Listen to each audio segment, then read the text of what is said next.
미국의 유명한 대부호 가운데 한 사람, 20세기의 대부호 대표적인 사람이라고 하면 록펠러를 들 수 있습니다. 이 록펠러가 미국의 한 호텔에 묵었을 때 이런 일이 있었답니다.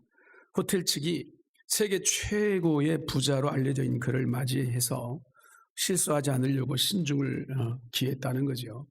이 록펠러가 머무는 동안 그의 시중을 들게 된 젊은 종업원 한 사람을 붙여서 혹시라도 이 록펠러가 불편함을 느끼지 않도록 최선을 다했다는 것입니다. 언제나 웃는 얼굴로 힘든 일도 마다하지 않고 눈치 있게 알아서 척척 해내는 이 종업원의 태도에 이 록펠러도 매우 만족해하면서 속으로 저 젊은이가 참 쓸만한 젊은이구나 라고 생각했다는 겁니다. 근데 며칠 후에 이 호텔을 떠나게 된 록펠러는 그동안 자신을 돌봐준 이 종업원에게 고맙다고 인사를 하면서 호텔의 규정대로 숙박료의 일부에 해당하는 만큼의 팁을 주었습니다. 그런데 돌아서 호텔을 나오다가 등 뒤에서 그 젊은 종업원이 혼잣말로 투덜거리는 소리를 들었습니다. 참. 미국의 대부자가 겨우 팁을 요만큼밖에 안 주네. 록펠러가 그 소리를 들었습니다. 호텔 문을 열다 말고 그 종업원을 불러서 이렇게 말했습니다. 젊은이, 자네 말대로 나는 자네에게 많은 액수의 팁을 줄 수 있을 정도로 부자라네.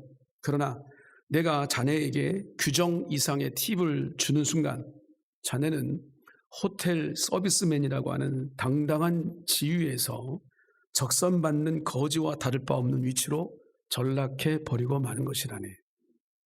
유명한 메시지를 남겼죠. 이 록펠러의 말을 들은 종업원은 아무 말도 할 수 없었습니다. 봉사라고 하는 것, 그것이 뭘까? 그래서 생각하지 않고 팁, 물질, 내게 얻을 이익만을 생각했던 이 종업원의 실수였습니다. 오늘 우리는 봉사에 대해서 한번 생각해 봤으면 좋겠습니다. 봉사는 과연 무엇이고 우리 그리스도인이 봉사를 어떻게 해야 될 것인가 라는 것입니다. 오늘 본문의 배경은 우리가 다 알고 있는 이야기입니다. 예수님과 제자들이 예루살렘으로 가는 도중에 어느 마을에 들리셨습니다.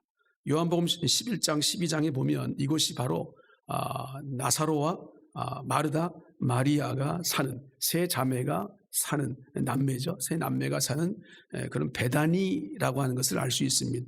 이 베다니는 예루살렘 동쪽 약 3km 정도 멀리 떨어져 있지 않습니다. 가까운 감람산의 남동쪽 기슭에 있는 작은 마을이 베다니입니다. 성경에 자주 나오죠. 예수님께서 예루살렘으로 가시는 중에 이 마을에 들러서 마르다의 초대로 그 집에 머물면서 하나님의 말씀을 전하셨습니다. 마르다에게는 마리아라고 하는 동생이 있었죠. 마리아는 주님 앞에 앉아서 주의 말씀을 경청하고 있었습니다. 그런데 마르다는 손님이 오시니까 여러 가지로 분주할 수밖에 없어요. 바쁠 수밖에 없습니다. 그런데 바쁜 그 와중에 마르다와는 달리 마리아는 예수님의 발치 앞에서 말씀만 듣고 있는 거예요. 그래서 마르다가 예수님께 이렇게 간청을 합니다. 주님, 내 동생, 그 생략되어 있는 앞에 철이 없는 동생, 철 없는 동생이 나 혼자 일하게 두는 것을 생각하지 않으십니까? 그를 명하사 나를 좀 도와주라 그렇게 하십시오 라고 그렇게 간청을 합니다. 그러자 주님께서 이렇게 마르다에게 얘기했습니다. 마르다야 마르다야, 네가 많은 일로 염려하고 근심하나 몇 가지만 하든지 혹은 한 가지만이라도 족하니라. 마리아는 이 좋은 편을 택하였으니 빼앗기지 아니할 것이다 라고 말씀하셨습니다.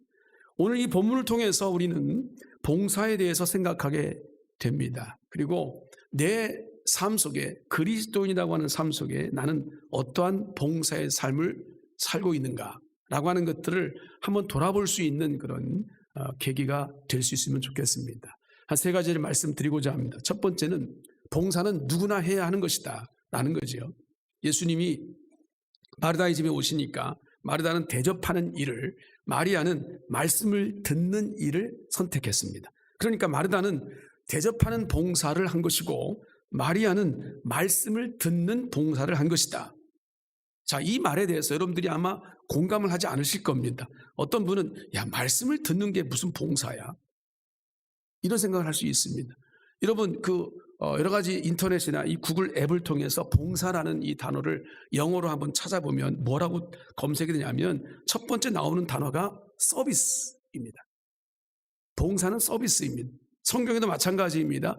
봉사를 뜻하는 히브리어가 아바드라고 하는 단어를 쓰고 있는데 이 단어는 단순히 남을 돕는 행위를 넘어서 섬긴다, 봉사한다, 일한다, 경배한다라는 뜻을 가지고 있는 단어인데 구약 성경에서 하나님께 대한 예배, 하나님께 대한 봉사를 뜻할 때 이 아바드라는 단어를 썼습니다.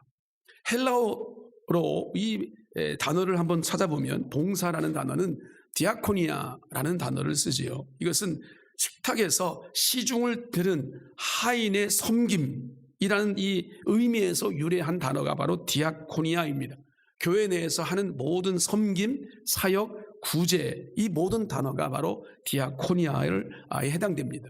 이렇게 성경이나 구글 앱에서 흔히 봉사를 서비스라고 말하고 있는데 그런데 여러분 그렇다면 오늘 우리가 주님 앞에 드릴 수 있는 서비스는 과연 뭘까 하는 거예요. 내가 주님 앞에 뭘 드릴 수 있을까 하나. 주님께 드릴 수 있는 최고의 서비스는 뭘까? 그게 바로 예배 아니겠습니까? 그게 바로 기도 아니겠어요? 그게 바로 말씀을 듣는 것 아니겠습니까? 이것은 여러분들이 저에게 설교자인 저에게 하는 것도 마찬가지입니다. 여러분들이 설교자에 대한 최고의 서비스는 다른 무엇보다도 설교자의 설교를 듣는 것일 겁니다. 물론 들을 때 여러 가지 생각도 있을 수 있고 마음에 내 삶에 적용할 수 있는 것도 있고 비평할 수 있는 것도 있고 여러 가지 생각이 들 겁니다. 여러분 그러나 하나님의 말씀을 내가 전하는 자의 말씀을 어떻게 듣느냐라고 하는 것은 서비스에 해당되는 것이다. 그러므로 마리아도 역시 마찬가지 서비스, 봉사에 참여하고 있는 것이다 라는 거죠. 주님은 먹는 것에 대해서 그렇게 큰 관심을 두지 않았다는 것을 성경을 통해서 우리가 알게 됩니다. 주님이 관심을 두는 분야가 있었죠. 그건 바로 전도하는 것, 하나님의 복음을 전하는 것이고 또 하나님 말씀을 가르치는 것, 그리고 모든 영혼들을 치유하고 회복시키는 그 치유하는 것에 관심이 있으셨습니다. 그러니까 주님의 말씀을 잘 듣는 것은 예수님을 향한 최고의 서비스가 된다고 하는 이 사실을 오늘 우리는 기억해야 된다는 거죠. 자, 지금 우리가 신방기간을 보내고 있어요. 지난 달에 기관장 회의하면서 기관장님 통해서 제가 이번 신방에는 개인적으로 저녁 식사를 하지 않겠습니다라고, 우리가 전도회에 모여서 식사하는 건 몰라도 개인적으로 식사하지 않겠다고 선언을 했는데 그게 뭐 이상한 얘기가 아닙니다. 정상적인 얘기예요. 왜냐하면 여러분들이 신방 하나 받는다 그러면 뭐 요즘 달라졌습니다만 요즘은 가정신방도 요즘은 꺼리는 그런 분위기입니다만 여러분 한번 생각해 보세요. 옛날에 대신방을 받는다 그러면 가정이 대청소하는 날이죠. 이것저것 구석구석 다 털어내고 한번 집에 가서 더러운 집을 본 적이 없어요. 깨끗합니다. 깨끗해. 그죠? 그런데 여러분 청소하는 날이기도 하지만 또 목사님을 대접해야 된다라고 하는 생각이 있어요. 그게 아주 굉장히 우리한테 강하게 자리매김되고 있단 말이죠. 그래서 내게 주시는 그 하나님의 말씀이 뭘까? 우리 가정에게 주시는 하나님 말씀이 뭘까라는 것들에 대해서 신방의 의미를 거기에 초점 두지 않고 청소하는 거, 또 뭐 깔끔하게 보이는 거, 또 대접하는 이 모습에다가 우리가 방점을 두고 있다는 것입니다. 여러분, 하나님께서 왜 가정 신방을 하게 하실까? 한 사람 한 사람의 개인적으로 신방을 하게 하실까? 이 부분은 우리 영적인 상태를 한번 점검해 보는 겁니다. 그리고 다시 회복시키는 하나님 말씀을 우리 가정을 통해서 주시는 말씀이 무엇일까라는 것들을 다시 한번 되돌아보는 시간이 바로 신방입니다. 정말 대접하고 싶다면 물 한 잔이면 됩니다. 그게 뭐 대단하겠습니까? 뭘 먹어봐야 그것이 무슨 의미가, 물론 사랑의 의미로 대접한다는 그런 의미가 있지만 그거를 폄하시키는 게 아니라 중요한 건 그게 아니란 말이죠. 하나님 말씀이 내 안에 어떻게 들어오는가, 이거를 중심에 닫고 기도하면서 하나님 이 신방을 통해서 우리 가정에게 이 말씀을 주시옵소서. 내가 주님의 말씀 앞에 어떻게 서야 할지를 깨닫게 해주시옵소서. 이것이 신방의 가장 목적이 되어야 되지 않습니까? 마르다와 이 마리아가 하는 일은 분명히 달랐지요. 그러나 이들 모두는 주님께 자기 나름대로 봉사를 하고 있는 거죠. 이렇게 오늘 우리는 어떤 일이든 간에 봉사에 참여하고 있습니다. 우리가 봉사라는 관점에서 볼 때 가장 중요한 것은 나도 봉사를 해야 한다. 그 봉사하는 일에 참여해야 된다. 이 마음이 그리스도 안에 있는 자들에게는 분명히 내 마음에 깨닫게 되어 있습니다.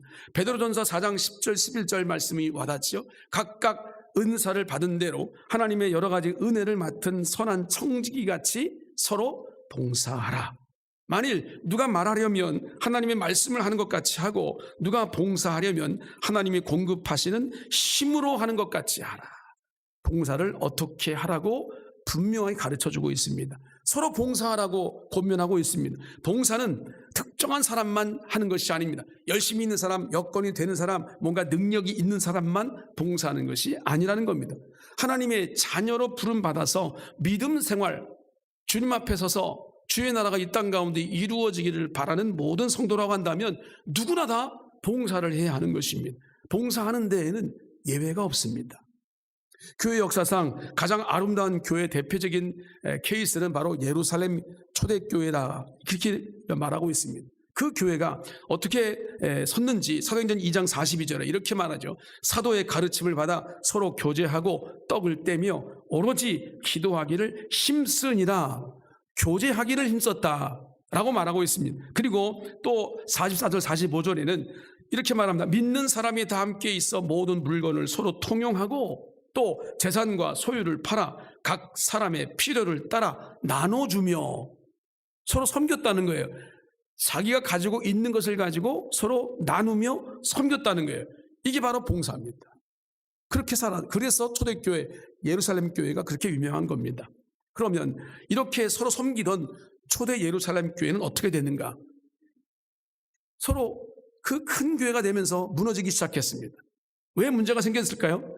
그 부분은 사도행전 6장 1절에 그 답이 있습니다. 이렇게 말합니다. 그때의 제자가 더 많아졌는데 헬라파 유대인들이 자기의 과부들이 매일의 구제에 빠짐으로 히브리파 사람을 원망하니 라고 말하고 있습니다. 서로 섬기던 사람들이 이제 내 편, 네 편으로 나눕니다. 그래서 상대방을 원망합니다. 내 편에 있는 사람들을 더 뭔가 대접해 주기를, 섬겨주기를 바라는 것은 인지상정일 것입니다. 그러니까 내 편, 네 편이 생긴 것 자체가 문제가 생긴 거예요. 상대방의 원망이 돌아가기 시작합니다. 왜 우리 편을 더 도와주지 않고 왜 저 사람들을 더 많이 도와줘? 그러니까 그 원망이 일어나기 시작하니까 교회가 봉사가 중단됩니다. 섬김이 깨지기 시작합니다. 어떤 분이 말하는 대로 천국과 지옥의 차이는 이렇게 말하고 있습니다. 천국은 서로 섬기는 나라이고 지옥은 자기 것만 챙기는 나라라고. 바로 이 천국과 지옥의 차이가 거기 있다라고. 참 맞는 말 같습니다. 초대 예루살렘 교회를 보세요. 서로 섬기니까 천국이 되어졌어요. 그런데 자기 편을 만들어서 자기 편만 챙기니까 지옥같이 결국은 아무 능력 없는 교회로 전락해버리고 말았습니다. 마르다와 마리아의 봉사와 섬김을 통해서 우리가 무엇을 깨달아야 되는가? 나도 섬기는 그 일에, 나도 봉사하는 그 일에 동참해야 하겠다라는 것입니다. 주님 우리 모두에게 섬기며 그 하나님의 봉사하는 일에 동참하기를 원하십니다. 나의 섬김과 봉사를 통해서 내 믿음이 세워지고 그 섬김과 봉사를 통해서 우리 가정이 세워지고 또 우리 교회가 세워지고 하나님의 나라가 세워지는 그 일을 나에게 맡기셨다. 이게 그리스도인의 사명입니다. 그렇다면 여러분 우리가 봉사하고 섬김에 동참해야 되지 않겠습니까? 나는 어떤 봉사를 하고 있는가? 나는 어떤 섬김을 하고 있는가라는 것들을 여러분들 스스로 돌아볼 수 있기를 바랍니다. 두 번째, 봉사하는 모습은 각각 다 다를 수 있다는 것입니다. 마르다는 식사 대접의 봉사를 했습니다. 마리아는 경배하는, 말씀을 듣는, 예배하는 봉사를 했습니다. 여러분 그러다가 마르다가 짜증이 났습니다. 마르다 입장에서 보게 되면 이해가 됩니다. 한참 바쁘고 분주한데 동생인 이 마리아가 자기 딴에는 예배한다고 말씀을 듣는다고 하는 그 자리에 앉아 있는 것이 영 마음에 불편했습니다. 나는 바빠 죽겠는데 좀 도와주면 좋을 텐데 이런 생각이 들었던 겁니다. 그렇습니다. 열심히 밥을 짓고 반찬을 만들다가 화가 난 이 마르다의 입장을 보게 되면 마리아의 이 봉사는 봉사도 아닌 거죠. 철없는 아이의 모습처럼 밖에는 안 여겨지는 것입니다. 이런 일은 교회 안에서 얼마든지 일어날 수 있습니다. 교회 안에는 다양한 봉사하는 일들이 있습니다. 그런데 가장 힘들고 어렵고 표시가 안 나는 일들도 있고 또 드러나는 일도 있습니다. 여러분 굳이 말하지 않겠습니다만 여러분 그것이 드러나는 일이 있고 드러나지 않는 것이 있어요. 청소하는 거, 쓰레기 줍는 거, 분리하는 거, 배출하는 이 모든 것들 지저분하잖아요. 화장실 청소하는 거 지저분하잖아요. 그러나 누군가가 그 일을 하기 때문에 교회가 정리가 되겠죠. 나는 그거 관계가 없어. 여러분 그렇다 하더라도 내가 교회 식당 봉사를 한다든지 내가 교회에서 어떤 다른 가지 교사로 봉사한다든지 여러 가지 많은 일들이 숨어서 할 수 있는 드러나지 않는 일들도 많이 있지만 그러나 앞에서 찬양한다든지 드러나는 일도 있을 수 있어요. 그러나 여러분 눈에 띄게 드러나는 봉사를 할지라도 그 봉사에는 그 자체로 다 어려움이 있기 마련입니다. 쉬운 봉사가 어디 있겠습니까? 봉사나 섬김치고 고충이나 어려움이 없는 그런 봉사나 섬김은 있을 수 없습니다. 만약 고충이나 어려움이 없다면 그것은 봉사가 아니겠죠. 섬김이 아닐 겁니다. 그냥 나를 드러내는 것밖에는 안 될 겁니다. 이렇게 분명히 봉사나 섬김의 모습은 다 다를 수 있다. 지금 마르다와 마리아를 보십시오. 마르다는 음식을 만들어서 대접하는 일로 봉사하고 있고요. 마리아는 예배하고 말씀을 듣는 일로 봉사하고 있다는. 그러면 무엇이 더 중요할까요? 어떤 것이 더 중요합니까? 봉사라는 측면에서 볼 때는 다 똑같습니다. 다를 것이 없어요. 이렇게 봉사에는 여러 가지가 있다라고 성경은 말하고 있지 않습니까? 고린도전서 12장 4절 이하에 보게 되면 하나님이 우리 모두에게 각각 다른 은사를 주셨다라고 말씀하고 계십니다. 은사는 여러 가지나 성령은 같고 직분은 여러 가지나 주는 같으며 또 사역은 여러 가지나 모든 것을 모든 사람 가운데 이루시는 하나님은 같으니 각 사람에게 성령을 나타내심은 유익하게 하려 하심이라. 이렇게 말합니다. 은사처럼 봉사의 모습도 각각 다를 수 있습니다. 봉사하는 일에 다 달라요. 그러나 목적은 같아야 됩니다. 뭐가 목적이 돼야 되느냐? 왜 내가 섬겨야 되느냐? 내가 왜 봉사를 해야 되느냐? 다른 사람을 유익하게 하기 위해서, 또 교회를 유익하게 하기 위해서, 하나님 앞에 유익되기 위해서, 세상을 유익하게 하기 위해서 우리가 섬기는 거고 봉사하는 것입니다. 이것이 바로 여러분들이 하는 봉사의 목적입니다. 내가 하는 그 땀 흘림과 수고와 봉사를 통해서 누군가는 유익하게 되겠죠. 또 우리 하나님의 교회가 유익되게 되겠죠.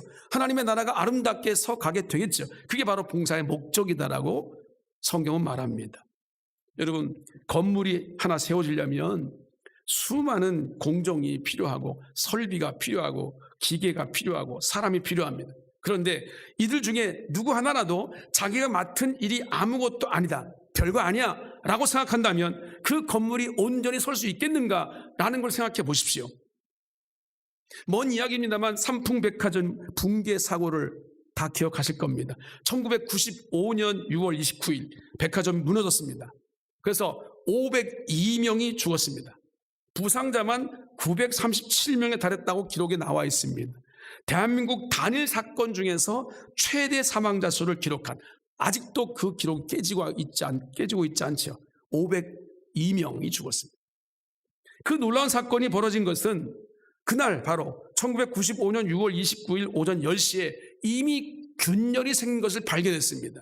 5층의 식당가인데 식당가의 한 식당이 탁자가 기울어져 있는 것을 육안으로 관찰할 수 있는 정도로 바닥이 기울어져 있는 것을 봤습니다. 그래서 대책회의를 열었습니다. 회의 끝에 붕괴 위험이 없다라고 결론이 났습니다. 총체적인 공사, 부실 공사가 문제가 됐던 거고 관리 소홀이 문제가 됐던 거고 설계 변경을 통해서 무리한 증축된 것이 문제가 됐던 거고 철근이 누락된 거, 또 하중 계산을 잘못했던 거, 또 붕괴 징후가 있음에도 불구하고 붕괴 위험이 없다고 판단했던 이 경영하는 자들의 이 책임, 그것 때문에 수많은 사람이 죽고 다쳤습니다. 설마 이 건물이, 멀쩡한 건물이, 강남에 있는 그 대표적인 백화점이 무너질까? 그런데 무너졌습니다. 우리 여러분 꼭 기억해야 될 것이 있습니다. 하나님은 우리 한 사람 한 사람을 우리 교회의 사역자로, 봉사자로, 일꾼으로 세웠다는 것입니다. 나는 아니다. 나는 게 아니라 내가 하나님의 교회라는 것입니다. 내가 바로 교회죠. 우리 교회 공동체 건물이 아니라 우리 자신이 믿음을 가지고 주님을 예배하는 우리 모두가 다 하나님의 교회인 줄로 믿습니다. 교회라는 것은 다 일꾼이고 봉사자이고 사역자들입니다. 그러니까 내가 해야 할 일, 그것을 안 하면 삼풍백화점이 무너지듯이 우리 교회가 마귀의 공격을 받아서 얼마든지 무너져 내릴 수 있다. 이 생각을 우리가 안 하고 사는 거예요. 저 쓰레기를 내가 안 치우면 누군가 치우겠지 뭐. 내가 식당을 안 하면 누군가는 하겠지 뭐. 다 소소한 일이긴 하지만 그 모든 것들 누군가 가르치는 일을 하지 않으면 뭐 다른 사람이 하겠지 뭐. 내가 헌신하지 않으면 누군가 하겠지 뭐. 이런 생각을 우리가 다 가지고 있다고 한다면 여러분 하나님의 교회는 결국 균열이 생길 수밖에 없을 것이고 그만큼 견고해지는 것이 아니라 부실해질 수밖에 없다는 것입니다. 하나님이 나를 일꾼으로 세워주셨다는 이 사실을 알고 무엇이든지 내가 할 수 있는 일을 하면 우리 교회는 초대 예루살렘 교회처럼 든든히 세워져 가게 될 줄로 믿습니다. 다 같은 봉사를 할 수는 없을 겁니다. 다 같은 능력과 자질이 다 같지 않기 때문입니다. 봉사하는 모습을 다 다룰 수 있습니다. 그러나 그것이 어떤 것이든 그 일에 최선을 다해야만 합니다. 주님은 이렇게 말씀하십니다. 손에 쟁기를 잡고 뒤를 돌아보는 자는 하나님의 나라에 합당치 아니하니라 라고 말씀했습니다. 마찬가지 하나님이 내게 맡기신 이 봉사하는 이 사명의 이 자리가 여러분 우리가 주님 앞에 서야 할 자리인데 이 일들을 내가 맡았는데 뒤돌아보지 말라는 것입니다. 소홀히 하지 말라는 것입니다. 나는 책임이 없다라고 말하지 말라는 것입니다.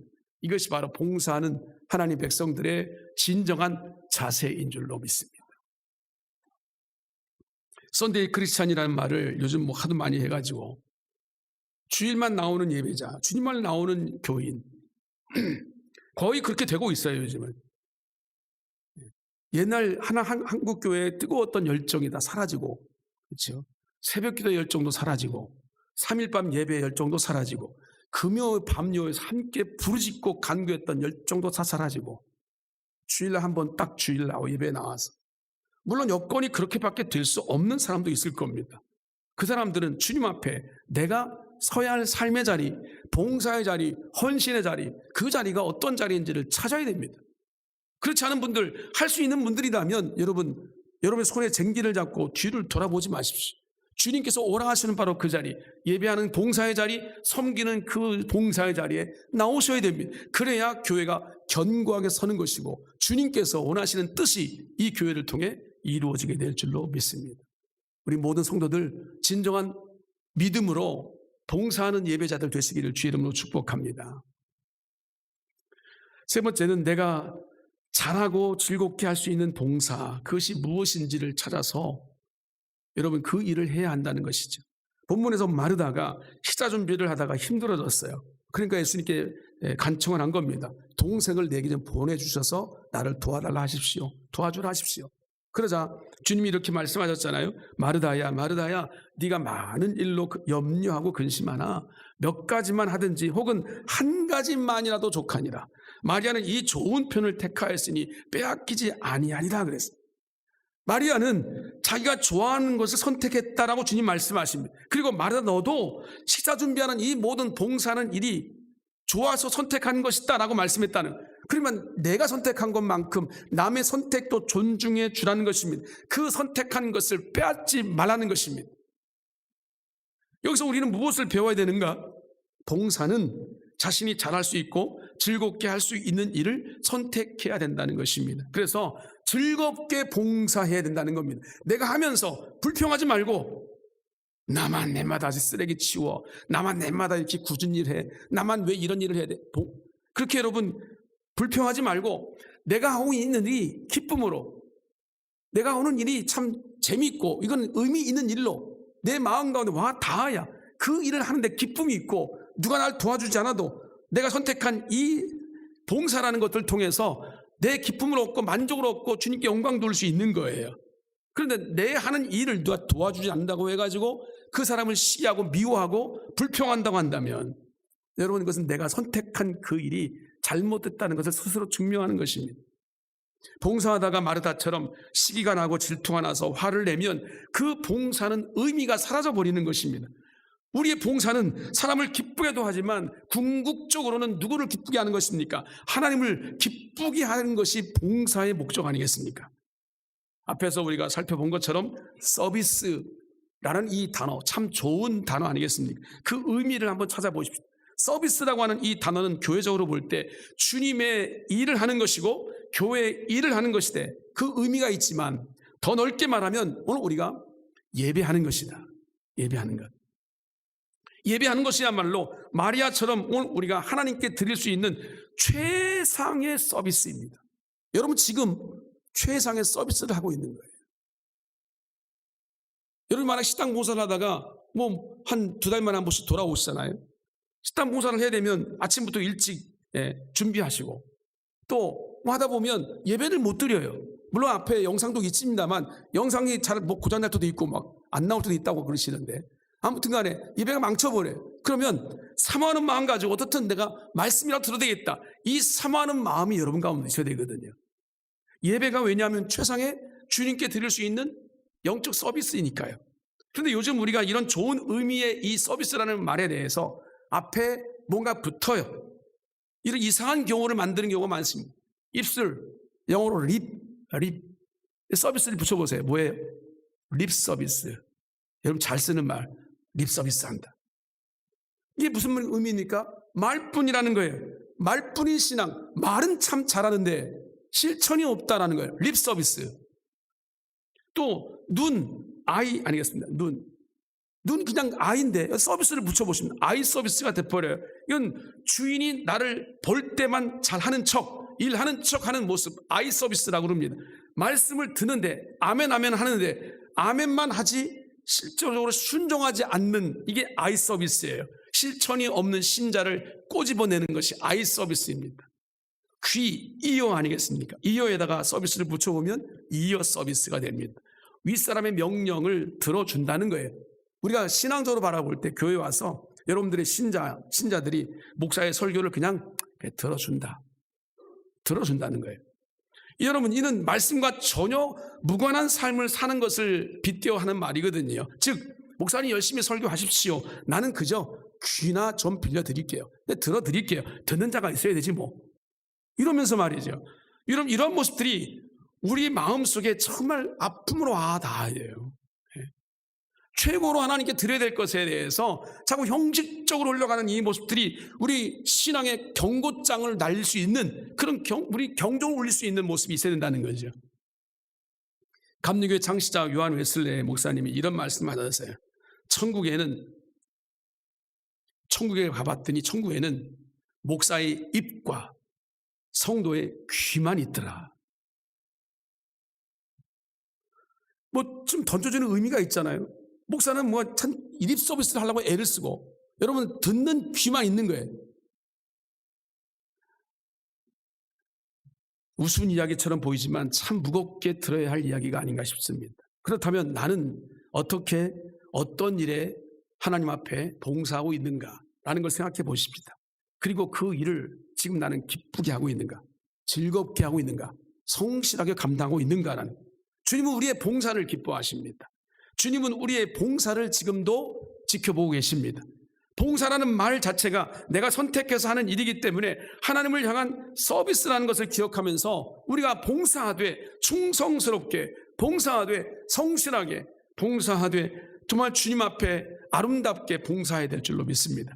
주님의 은혜를 받고 은혜를 아는 사람이라면 어떤 봉사를 선택해서 감당하든 주님 기쁨으로 그 일을 감당하기를 원합니다 라고 하는 이런 신앙 결단이 있어야 됩니다. 끝으로 베드로전서 4장 10절을 다시 한번 기억하십시다. 각각 은사를 받은 대로 하나님의 여러 가지 은혜를 맡은 선한 청지기 같이 서로 봉사하라. 주님 우리에게 봉사를 명령하셨습니다. 해도 되고 안 해도 되는 것이 아니라 해야만 하는 하나님의 자녀로서 해야만 하는 우리의 삶의 자리로 봉사를 말씀하셨어요.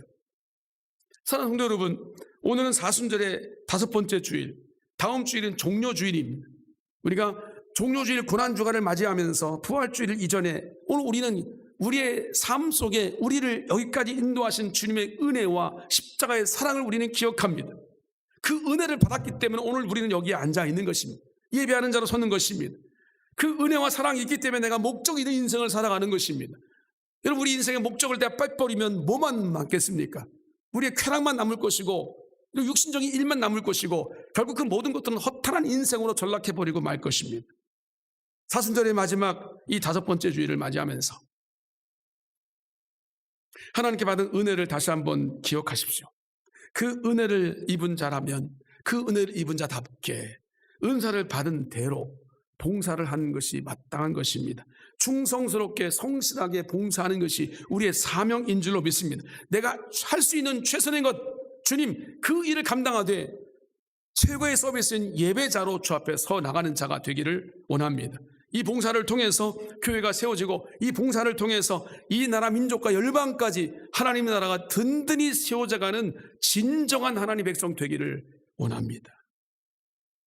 주님께 다시 오실 때, 주님 앞에 우리가 다시 섰을 때 주님께서 우리의 최고의 봉사로 헌신한 자들을 통해 잘했다, 착하고 충성된 종아 라고 분명히 말씀하실 것입니다. 이 아름다운 봉사의 자리로 더 가까이 하나님 원하시는 뜻을 이루어내는 우리 종암교회 성도들 되시기를 주님의 이름으로 축원을 드립니다.